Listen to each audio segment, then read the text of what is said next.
Hello, everyone. Welcome to Full-on, your Fulham-centric football podcast. Today, we're going to review the West Ham game from the weekend and do a quick preview of the Preston Cup game coming up on Tuesday night. Joining me today are my co-hosts AJ and Mozza. How are we doing, guys? All Very good, good, all thank good. you. Quickly looking at yesterday's game, we'll look at the starting lineups of the game yesterday. Fulham did make a few changes. We started off with Leno in goal, as we always do, with Tete, Bassi, Anderson, and Robinson in defence. Andreas Pereira, Lukic, Traore, and Smith Rowe, and Iwobi in midfield, and then Jimenez up front. AJ, were you surprised by the changes made to the starting lineup yesterday? Not surprised by Anderson's inclusion. I think we all saw that coming. With respect to Diop, who's actually performed very well since coming in, it was a natural conclusion that Anderson would take up the role eventually. What I didn't expect was Raul Jimenez to start in the fold, but as we saw, it was somewhat warranted. Not completely warranted, but somewhat. Yeah, I agree. I think that, we said last week, didn't we, that eventually Marco's going to have to throw the dice and sort of take Muniz out to bring Jimenez in. I just thought he'd get a few more games to do that. But then, with the Preston game coming up on Tuesday night, maybe he's thinking to give Muniz the Preston game because he's more likely to score in that. And we all know he needs that goal to, get his confidence back again. And we all assume that once he scores one, he'll score a few more. But we'll talk about that when we come to Preston in a minute. Looking at the first sort of 10 minutes of the game yesterday, I thought we did really, really well. But I'm a bit in between of whether or not it was us playing really, really well or West Ham starting really, really poorly. We seemed really, really, really in control. And then we had the penalty incident that I know Mozza is dying to talk about. Um, Yesterday, Traore was put clean through, and in my view, he was taken out. As much as he went down a bit softly, he was touched and taken out from behind. Um, Mozza, what was your view of the penalty yesterday, or what should have been a penalty yesterday for me? Yeah, I agree. It should have been a penalty for me. I find it quite strange that even that it went to VAR, like the ref obviously didn't give it at the time, and then apparently VAR were happy with his decision. I've been rewatching the replay on the old Match of the Day highlights, and yeah, he does go down a bit soft, Traore, but he is the last man, and if you don't get red carded for that, and it's in the box, surely that's a given penalty. There is contact there. There's a little nudge. I think he taps his ankle, the defender, when he brings him down. So who knows why that wasn't given. So a bit frustrating. AJ, what are your views on it?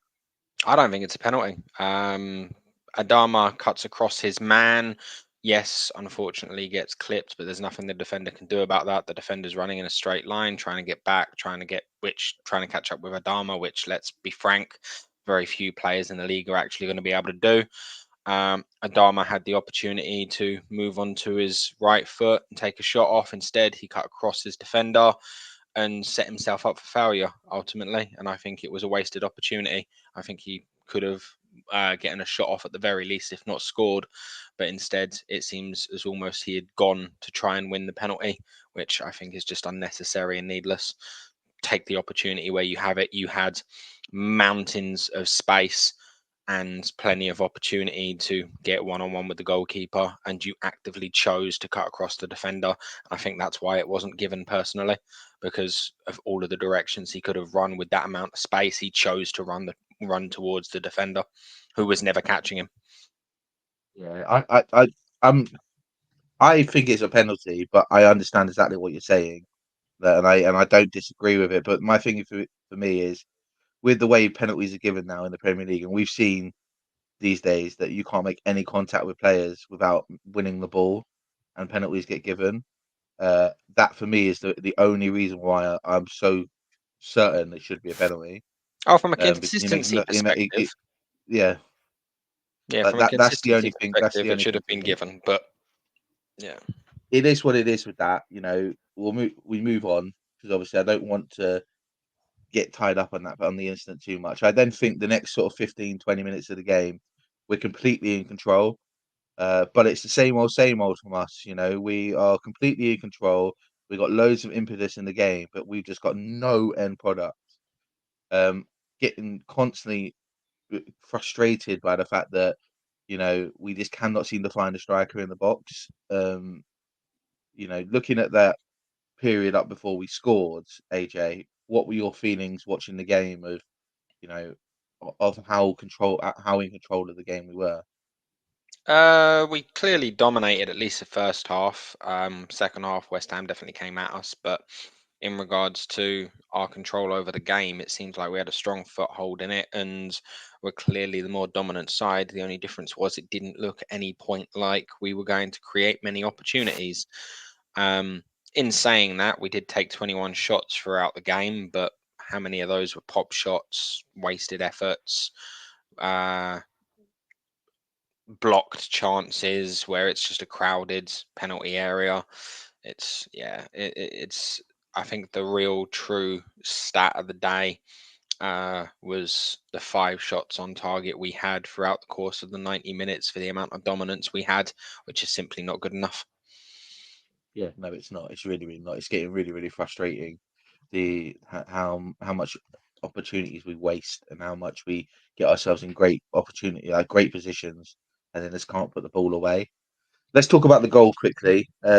I think that I've said this to Mozza already, and everyone around me yesterday at the game. I didn't even celebrate our scoring yesterday because I was so certain Smith Rowe was offside. He had so much space after being put through that from my angle, I was 100% sure he was offside.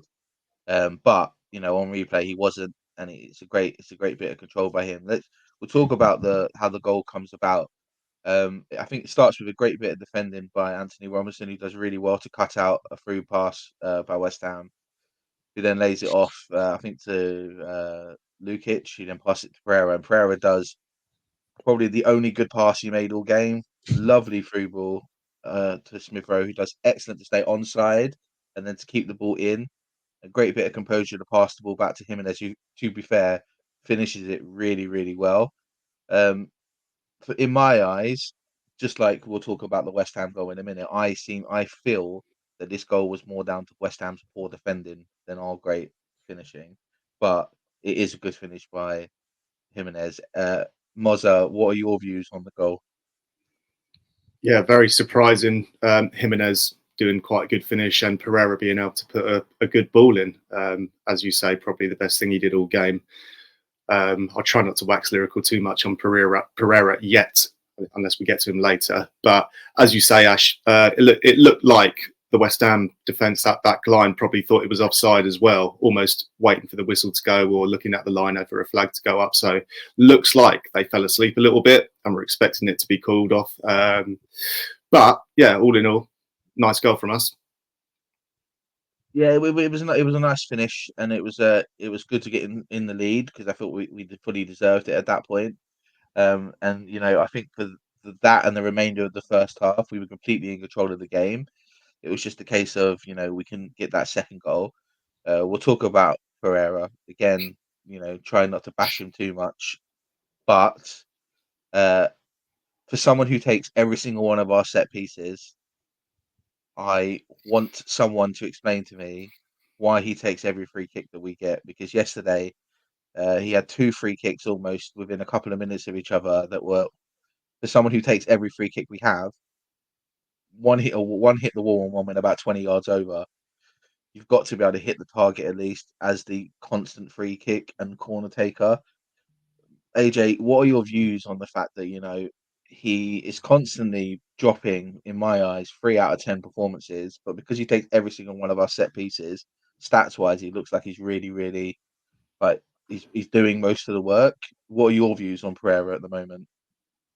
I think there's a capable player in there, and the pass that he made yesterday to set up the goal shows what happens when he actually lifts his head up and looks at where he's passing. I think he's got this ability. I say it's an ability. It's not really an ability. It's more of a lack of. But he has a tendency, let's say, to rely on his technique more than actually looking up and playing a pass to where somebody is. He'll wrap his foot around the ball, whip in what looks like a dangerous cross from a set piece or even from open play, but it's just whipping the ball into an area. That might have worked more when we had Mitrovic, who would occupy those areas and be able to get onto basically anything that got whipped into the ball, a true aerial dominant threat, that would conquer anyone in the box. We don't have that at the moment. Nunez is trying his best. He's getting stronger. He's getting better. He's improving that target man ability. But at the end of the day, you can't just hit and hope that it lands on your man. Whether that be a set piece, whether that be a corner, whether that be anything, you need to be able to look for the pass ultimately. And I think in the top level of football, that should be happening. And as you said, he takes every single one of our set pieces, which stat pads him, making it look like at the end of a game, he's one of our top performers from that game. When in reality, you start properly filtering the stats and removing all of those set pieces, he's nowhere to be found.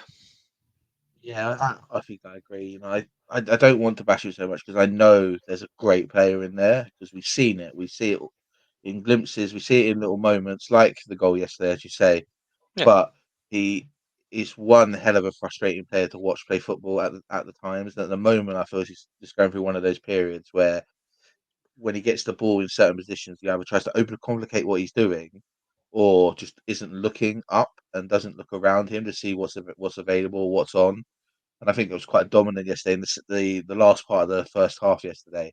He had 3 or 4 chances at the edge of the box where he could have, made an easy pass out wide or had a shot, and just didn't. And it was quite frustrating to watch there. But talking about the rest of the first half, I thought after the goal we were completely in control of that game. West Ham didn't look like they were offering anything at the end of that first half. And we probably should have, had a bit more of a killer touch and when they scored a second goal.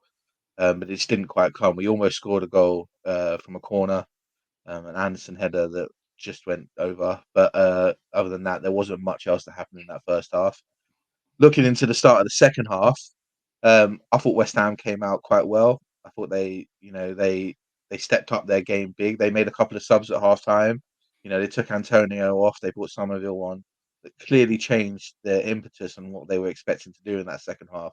And they stepped up. And for the first 20 minutes of that second half, I think we struggled to keep up with them a bit. Even though they never looked like in my eyes, they didn't look like they were going to score. They looked like they were in control, and we didn't look like we'd come out in the second half like we'd come out in the first half.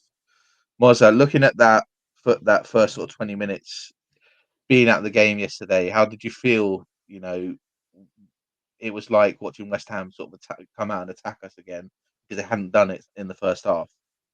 It didn't worry me too much. I did notice that they put the pressure on, but I didn't think it wasn't anything we couldn't handle. However, having said that, from the start of the game, even though I could see we were the stronger side, I had a feeling something was going to happen. Maybe we'll get to it once we've got past this next 20 minutes of the second half. But I had a feeling we would give it away and slip up and do something silly.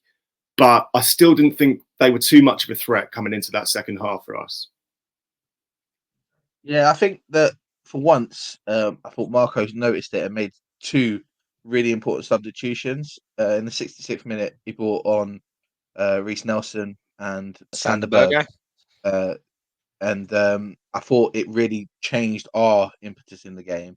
I thought Nelson came on and looked amazing. I thought he was really, really impressive yesterday. Yeah.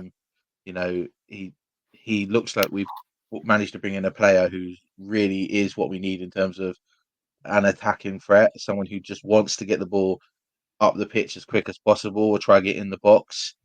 I was very impressed with his contribution to the game yesterday.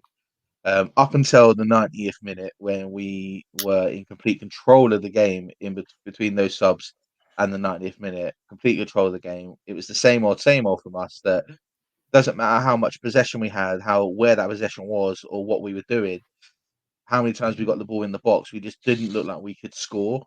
There was a lot of hit and hope balls into the box. There was a lot of stray shots. There was a lot of chances where if we had someone a bit more clinical, we probably could have scored that second goal, but we didn't. And I think we will all agree that all of us were sat there yesterday going, we need to score a second goal because West Ham will score a jammy one. AJ, what were you feeling going into that sort of 90th minute of the game? Were you comfortable? Were you expecting it? What were you feeling?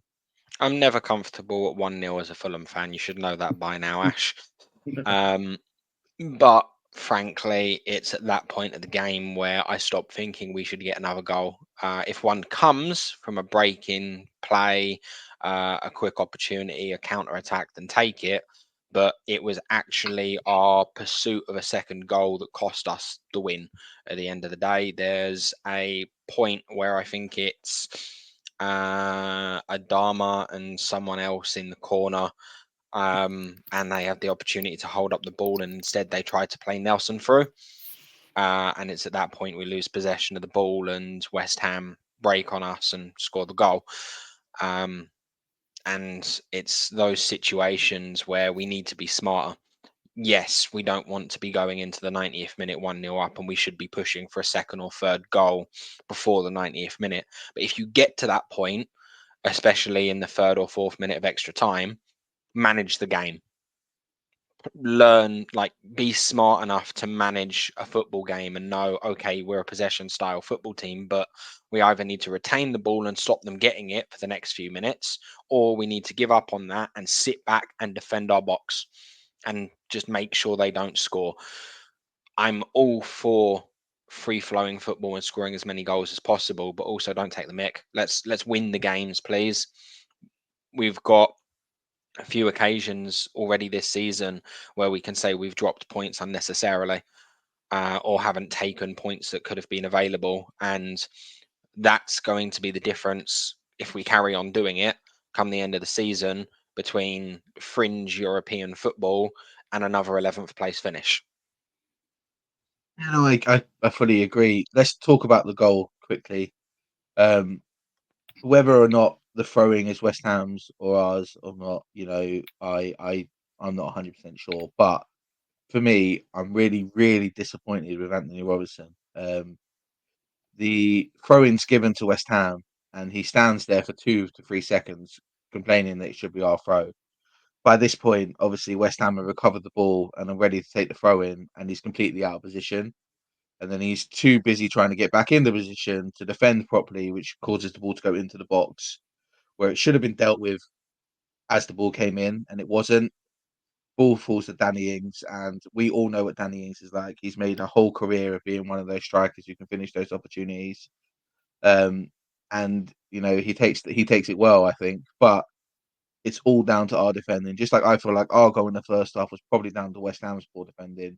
West Ham's equaliser was completely down to our completely switching off and then not being able to recover the ball.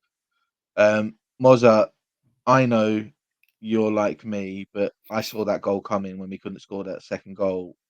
It was absolutely deflating in the ground. How did you feel about it? I sat back down in my seat and put my head in my hands and went, "Oh, I've seen this before." Yeah, I was going to say it was 5 minutes extra time, wasn't it, as well? And I don't know where that came from, unless I was just away with the fairies yesterday. But like I said earlier, I just had a feeling there would be something jammy, as you said. They would get a goal. Having watched it back, I've even got it in front of me now. I'm getting a bit distracted, like rewatching it, seeing who's at fault. But I agree with everything you've said, Ash. Like Robinson getting distracted, and then that having a knock-on effect. When I saw it, because I saw it from the other end of the ground, being in the hammy end, I thought, "Oh, could Leno have done better there?" And even rewatching it, I thought, "Could Leno done better there?" And now, where we've analysed it and gone, "No, X, Y, and Z, these people are at fault." I don't think there's anything Leno could have done that, and it's just right out the 6-yard box. And he made quite a good few saves yesterday anyway, so can sort of forgive him for not being able to quite get it. I think he almost gets a hand to it or touches it, but yeah, quite a difficult one to do anything about. But yeah, there we go. Proper Fulham that. Yeah. Lose it in the last 30 seconds. A must-win game that was. I hope it doesn't affect us when it comes to crunch time at the end of the season. Games like that, you need to take all 3 points at home. Yeah, I agree. AJ, what are your views on the defending for that goal? As I said before, it starts much higher up in the pitch where we choose not to manage the game and ultimately allow West Ham, be it our throw-in or not, or their throw-in or not, to win the ball much higher up the pitch and in dangerous areas. It's a shame for Robinson because aside from that, he was spectacular during that game. And I don't want that single error to be a dampener on his performance, but ultimately it is. I can understand what Mozza's saying about Leno. I think it's because he gets a hand to it and it still goes in, it makes it look like he could have done better, when in actuality, I think he did incredibly well to get there in the first place. That sort of reaction time to even get a hand to it is more than impressive, so I wouldn't fault him for that. But the defending is just ridiculous. Again, just proof of not managing the game. There's a quote. I can't remember the exact quote, but it was from Sean Dyche just before the um, international break, where he was saying you just need to to focus.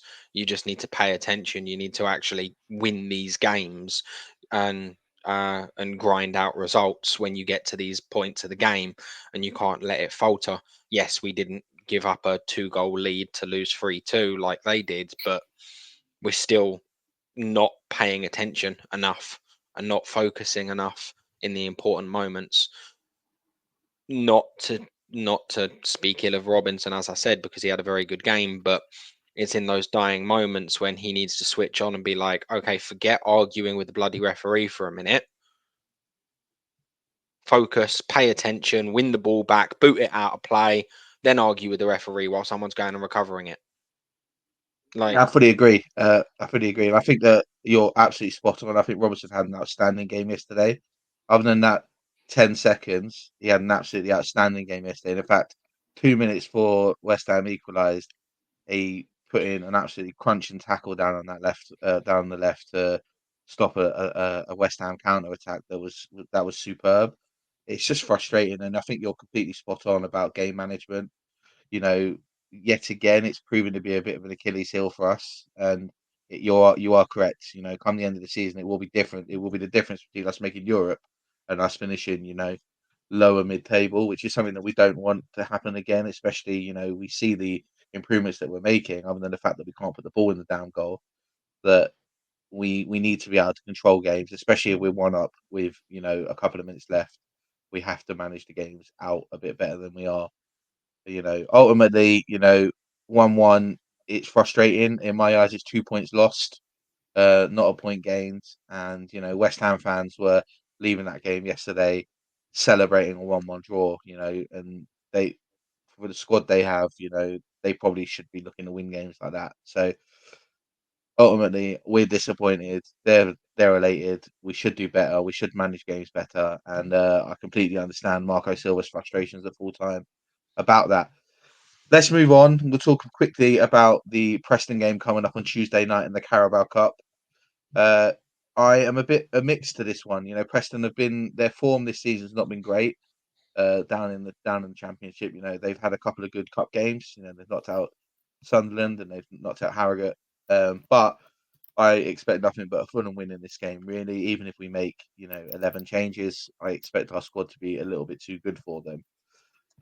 Looking at the game on Tuesday night, AJ, what are your expectations squad wise? What are your expectations from the game? And should we just be looking to get into the next round and not worry too much? yeah, it should be a relatively straightforward one, I think. Focus on getting through. Don't make too many wholesale changes. The squad's unrecognizable, which I think it won't be. To be fair, we're in quite a good position depth-wise that we could potentially, aside from maybe 3 or 4 players, field very similar lineups in terms of squad depth in these cup games, and it'd still be considered a full Premier League squad. So Yeah, I think we should just go into this one guns blazing, and hopefully Muniz can get off the mark this season and start pushing on. Yeah. Mozza, what are your expectations from the game on Tuesday night? Fully expect to win. A little bit going in with a sense of trepidation because after the result we've had yesterday even, I do think, will that knock the confidence and all that? But I'm not too sure how many changes will be made. I think Muniz definitely needs that goal, like you said, for his confidence. Would love to see Reece Nelson getting on and having a bit more game time as well, because he was absolutely explosive yesterday. Yeah, expect a win, but focus. Like we've said, we can't fumble this. Okay, cool. Can we have a quick match prediction for the game on Tuesday night? I know I'm expecting wholesale changes, as I say, but I'm expecting a similar squad to the Birmingham game. Maybe with Diop coming in rather than Anderson, and I'm expecting Muniz to play up front rather than Raul. It's just who's going to replace that Jay Stansford spot for me. Probably Harry Wilson, maybe, but we'll see. I'm expecting nothing more than a Fulham win. I'm expecting a 3-0 win. AJ, what about yourself? 4-1. Harry Wilson hat-trick of assists. It seems like one of those games he'll show up for no reason. It's a fair shout. And Mozza, yourself? Yeah, I had 3-0 in my head as well. I can't tell you who I think will score, but I think we'll keep a clean sheet at least. Okay, cool. Okay, so that's it really for this episode. One thing I just want to do is obviously make everyone aware that on Wednesday this week we have our FFC and Me episode with Ivan Berry coming out. So please look out for that. Other than that, please share, like, and subscribe to the show. Thanks so much for joining me this week, guys. See you on Wednesday as we look to preview the episode. The game against Newcastle next weekend, and that episode will be out on Friday. Thanks for joining me, guys. Speak to you soon. Ciao. Thanks, guys.